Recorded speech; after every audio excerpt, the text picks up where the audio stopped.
morning grade 10. Let's do question number 13 from problem set 2.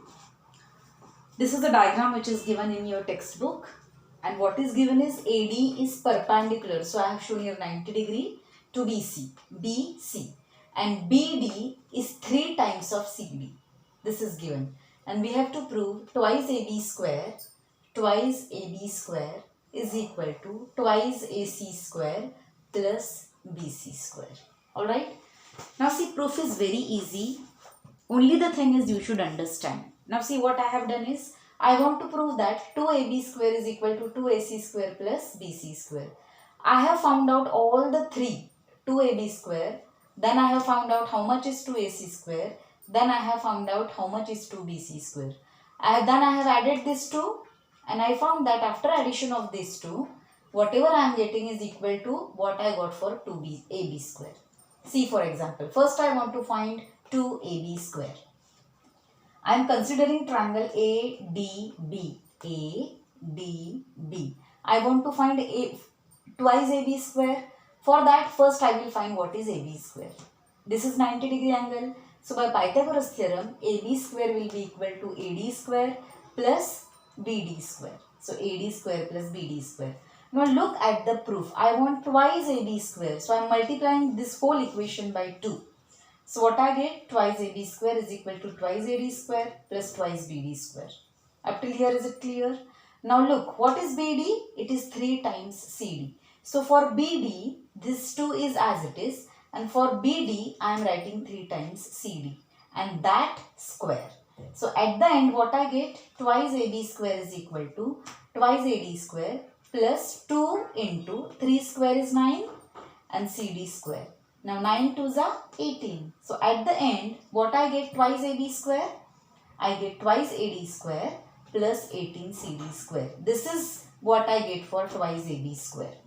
Now forget this. I want to find out what is twice AC square. Now to find AC square, I have to consider this triangle. Angle D is again 90 degree. So considering triangle ACD or ADC, I get by Pythagoras theorem AC square is AD square plus CD square. AD square plus CD square. But I want twice AC square. So I am multiplying this equation by 2. So what I got? Twice AC square is equal to twice AD square plus twice CD square. Now let this be 2. I have considered this as 1. This is 2. Now I got twice AB square. I got twice AC square.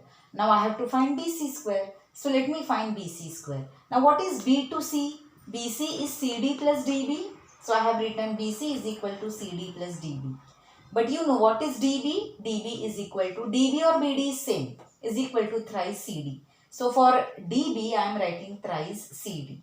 Now 1 CD plus thrice CD becomes 4 CD. So I got BC is equal to 4 CD. But I don't want BC. What I want? BC square. So I am squaring this. Squaring this I get. So I'll write here squaring we get. So after squaring, what are we going to get? BC square will be equal to 4 square, 4 CD the whole square. But 4 square is 16 and CD square will be CD square.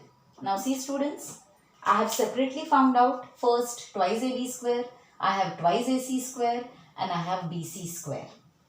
Now I will add up twice AC square plus BC square. So twice AC square plus BC square, this two I am adding. So I am writing here adding 2 and 3.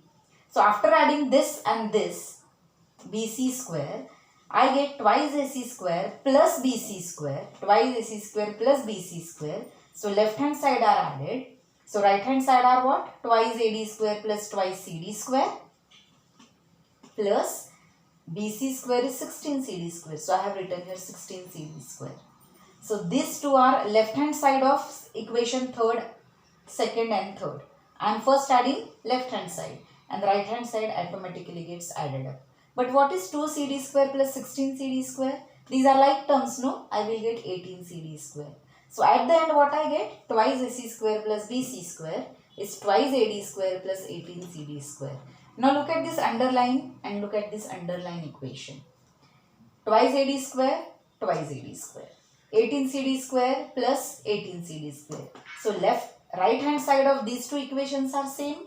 Because their right hand side are same, left hand sides will also be same. So twice AB square will be equal to twice AC square plus BC square. That is what I have to prove. Got it? Okay. It's easy. Only it is matter of understanding. Okay. Now let's go to 14th question. See students, they have given ABC is isosceles right angle triangle. Isosceles triangle. So ABC is isosceles triangle. That means AB, we have considered this. So let this be isosceles triangle. You please draw diagram correctly. I have drawn here rough diagram. So AB will be equal to AC. Both are 13 centimeters and BC is given as 10 centimeter. One construction we have done, I have drawn AM which is perpendicular to BC. Now see, it is very easy. They have asked to find the distance of the vertex from the centroid. So G is the centroid and what is its distance from the opposite vertex? That is what they have asked. Now see, consider these two triangles ABM and AMC. Angle M is 90 degree. So opposite to this will be AB and opposite to this will be AC. So both are hypotenuse. So hypotenuse are equal and AM side is common for both the triangles. So AM will be equal to AM. So these two triangles are congruent by hypotenuse side test. Okay. Once the triangles are congruent, we have BM equal to CM. These are corresponding sides of these two congruent triangles.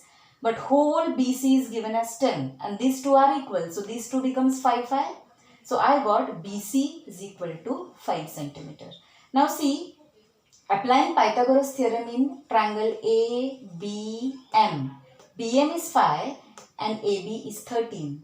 So automatically AM is nothing but 12. Because 12, 13 and 5 is Pythagorean triplet. 13 square minus 5 square. That will give you AM square.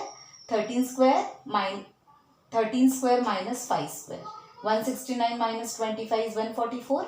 After taking square root, we get AM is equal to 12. So up till now, we got AM is equal to 12. Now see, BM is equal to CM. That means M is midpoint. Alright. And if M is midpoint and A is opposite vertex of this side BC, AM becomes median. Because median is the segment which is joining opposite vertex and midpoint of a side. So opposite vertex of the side and its midpoint. So AM is median. And we know one property of median. First you understand what do you mean by centroid. Centroid is what? It is the point where all the medians meet. They are concurrent. Where all the median intersect, that point is called as centroid. And one property of centroid is that centroid always divides the median in ratio 2:1. Now looking at the diagram, this is bigger and this is smaller. So I have written here 2:1. So if x is common factor, this is 2x, a to g will be 2x and g to m will be x. So 2:1 ratio. So median always divides, centroid always divides median in ratio 2:1. So if x is the common factor, you get a to g as 2x and g to m as x. But whole AM we have found out, AM is how much? 12. So 2x plus 1x is equal to 12. So we got 3x is equal to 12. So what will be x? 12 upon 3. So you got x is equal to 4. If x is 4, we want to find distance AG. That is what has been asked. Centroid to the opposite vertex. And that we have considered as 2x. Isn't it? And therefore, 2 into 4 is nothing but 8 centimeters. So distance of the centroid from the to the opposite, distance between centroid and opposite vertex comes out to be 8 centimeters. Alright. So this proof is also, this problem is also easy. Only first you show that these two triangles are congruent. Once they are congruent, these two sides will be equal. This whole is given, so you get 5. Apply Pythagoras theorem over here, you get 12. And once you get this AM as 12, you should know that median divides, centroid divides median in ratio 2:1. Or by definition or by centroid property of triangle, we have AG which is also equal to 2/3 of AM. That also can be done. So there are different methods, but answer will be same. Okay, so that's all for today, students, from my side. Please pause the video, take down all steps, do not miss out any step. Neat, clean diagram is expected. All right, thank you.